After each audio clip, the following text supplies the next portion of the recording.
going on, everybody? I'm Noah from PhoneDog.com, and this is the YouTube mailbag for September 4th, 2008. We're going to take a look through the YouTube inbox, see what's what, try to answer some of your questions.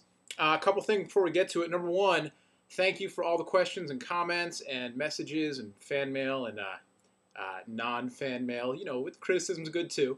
I try to answer all of the messages I get via YouTube and via the website. They've been piling up lately, which is a good sign. It means that you all are, paying attention and sending us messages, which is great.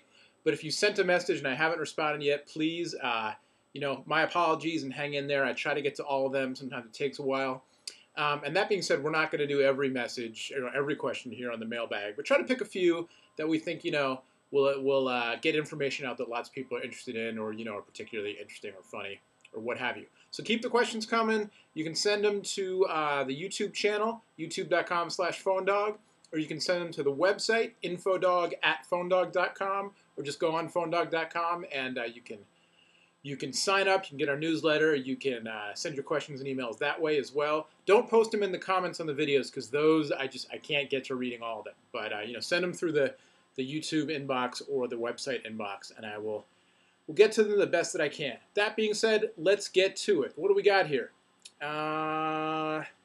Let's see. Anything interesting? All right, here we go. I'm not going to give the whole username because I don't want to, call anybody out or get anybody getting spammed or whatever. But Leah writes, "It's me, Leah. If you could send me a Verizon, Nextel, and T-Mobile, all the nice ones you could find, because I want to give family members new phones. And if you can, you would be helping a lot, and I will always thank you if you can." That was all one, no period, not even a sentence. But Leah, unfortunately, I don't have phones to give away. You can enter to win phones on PhoneDog.com in our giveaways. That's all I can offer to you. I think it's great you want to help your family out, but unfortunately, I can't just give away phones. Sorry. All right, the Paperboy asks, "Hey, I was very excited to see the video review of the Nokia 5610, but I don't know where the blog is for your favorite T-Mobile phone. Is it on the website or on YouTube?" All right, Paperboy, I'm not exactly sure what you're asking. My blog is on the website, PhoneDog.com, and you can just click on any article I've written where my name is, and that'll take you to my blog, or just on the homepage. All my blog articles get posted to the homepage anyway. My favorite T-Mobile phone, that's a tough call, because I'm a T-Mobile customer, my personal account, but I use an unlocked iPhone, which is not obviously a T-Mobile phone.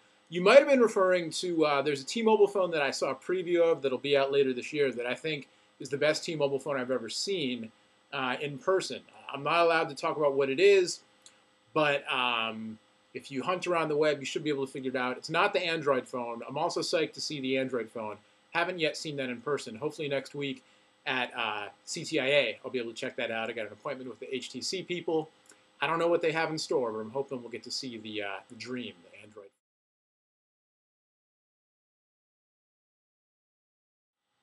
All right, Edwin asks, "I'm a T-Mobile I'm sorry. Help! That's the title of the email. All right. I'm a T-Mobile subscriber. Do you think I should buy the new Sidekick, or are any new phones coming up?" And it's signed with a smiley face. Edwin, so two things. One, should you buy the Sidekick? I guess that depends on what you want to use it for, but it sounds like you're interested in it. So I assume you do a fair amount of messaging, texting, IMing, emailing, that kind of stuff on the go. Two, any new phones coming up for T-Mobile? Yes, T-Mobile users finally have something to look forward to. It's been slim pickings for us. I'm a T-Mobile subscriber myself right now. There are a couple phones coming out that are pretty exciting. One is from, this is just a rumor, but we've seen lots of rumors and spy photos and everything. The HTC Dream, which is the first Google Android phone.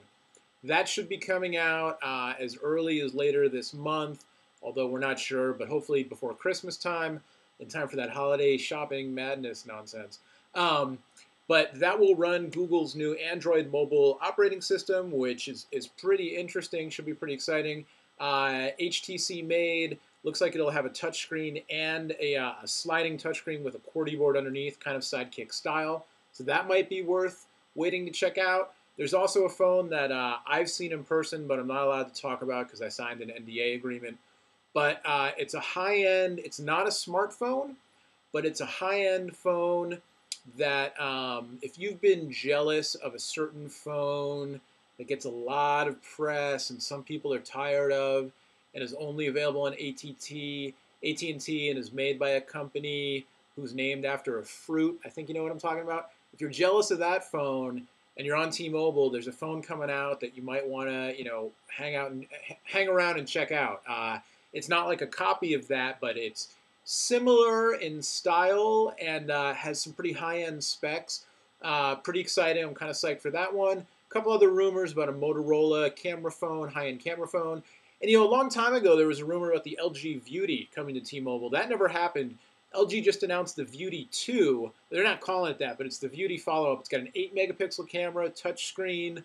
It's 14 millimeters thin. It's a candy bar phone with a touchscreen. That looks pretty cool. I haven't heard anything about that coming to T-Mobile, but that'd be pretty sweet. At any rate, yeah, there are new T-Mobile phones coming. Should be coming this fall and early winter that are definitely worth checking out. So if you can stand it, Edwin, hold off. Don't buy that Sidekick yet. Wait and see what comes out from T-Mobile in the next few months. All right, here's one from somebody. We'll just call them Winter. Hello, I love watching your videos. Well, thank you.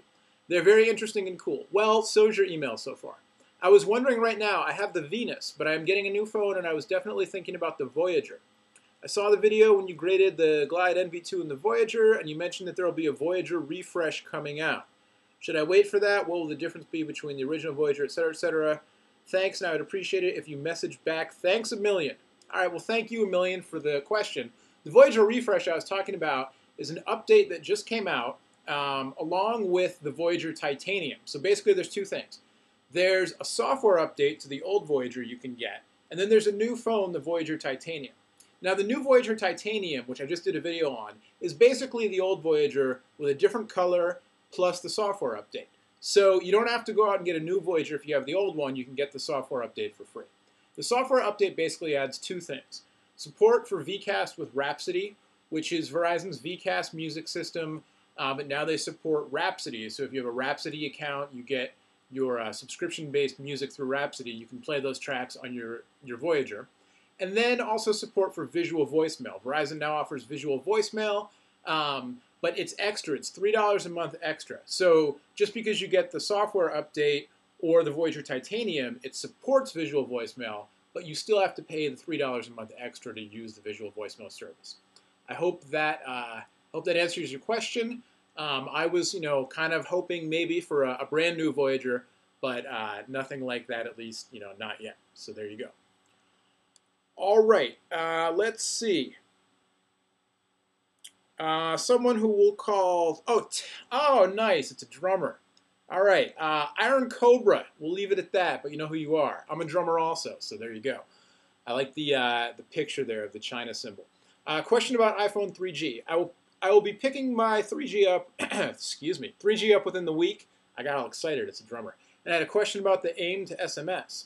I'm aware that you can send SMS or text through it, but do you receive text through it? So if someone texts me, will it open AIM when I am texted, and will I be charged for a text? Okay, the answers are that no, it will. Well, yes, you can receive a text. If somebody texts you through AIM, you'll get it. But no, you won't automatically get a notification or have AIM open up automatically. What this question is about is a while ago, I did a video that included some stuff about using the free AIM Instant Messenger program for iPhone 3G, or for iPhone, the new iPhone software, to let you send and receive text messages without paying extra for AT&T's messaging plan. Now, you can do this through AIM, and it is free, but it only works when you're logged into AIM. So basically, when you get a message, you won't get it unless you log into AIM and check your messages. So that's kind of the downside. That's why it might be worth paying the extra for the actual messaging plans, which start. Let's see, one more. Paintball, we'll call them Paintball, says, hello, I just have a quick question on the Samsung Glyde. I just want to know if the phone is worth getting. What are some negatives and positives about the phone? Thanks for your help. Worth getting, that's up to you. Negatives, the touchscreen is kind of small, and at least in the first version, it wasn't all that responsive. They've apparently since released a firmware update that helps a lot with the touchscreen functionality. What else? Negatives. It has a full HTML browser, but it's not the best HTML browser. It's better than a regular WAP browser. You can get to more websites, but it's not that great. especially because the screen is small physically, so you can't see that much of the web page, at once. Positives. The size, the shape of it is just great. It's a nice, small, compact phone. I really like it. Do I have it here? Yeah. I really like the form factor. It's small. It's kind of cool looking. It fits in the hand. It's nice. The screen, even though, like I said, it's not the biggest screen ever, it's sharp, it's clear, it's bright. Other positives, 2-megapixel camera with flash and autofocus. Not the best camera around, but it's better than low battery, sorry. Better than your standard, low-end phone camera. The menu system, I think, is pretty good. And I really like the QWERTY keypad. Some people think it's too small. I think it's great. It's a little kind of bumped up against the bottom edge of the top layer there. But I got to cut my nails, sorry. But I think it works really well. It's really easy to use. And I like that you can access the touchscreen and the QWERTY at the same time because it's a slider. Like on the Voyager, you have to flip it open, and then the touchscreen's on the back, and you can't use it. But on Glyde, you can get right to the touchscreen while it's slid open. And I just think it's kind of a fun phone. If you do a lot of texting, it's great. But go check it out in person. See if they have the new firmware for the touchscreen and how much that helps. Because that was my big complaint about it, was that the touchscreen wasn't all that responsive. All right, I think that's long enough for now. Let me know what you think. Do you like the mailbag? Is it boring? Is it helpful? Is it fun? If you like it, we'll do more. If you don't like it, it's out of here. Until next time, I'm Noah from PhoneDog. Thank you so much for watching. As always, check out the website. Much more on the site. You can win phones. You can read the blog. You can talk to each other in the forums. Submit your tips and tricks. What else? We got CTIA in San Francisco next week. I'll be there with the whole PhoneDog crew, covering all the new releases, hopefully some cool stuff. And I think we're talking about maybe starting a podcast up. I don't know. We'll have to see. Anyway, keep the emails and the questions coming. Thanks for watching. We'll see you next time.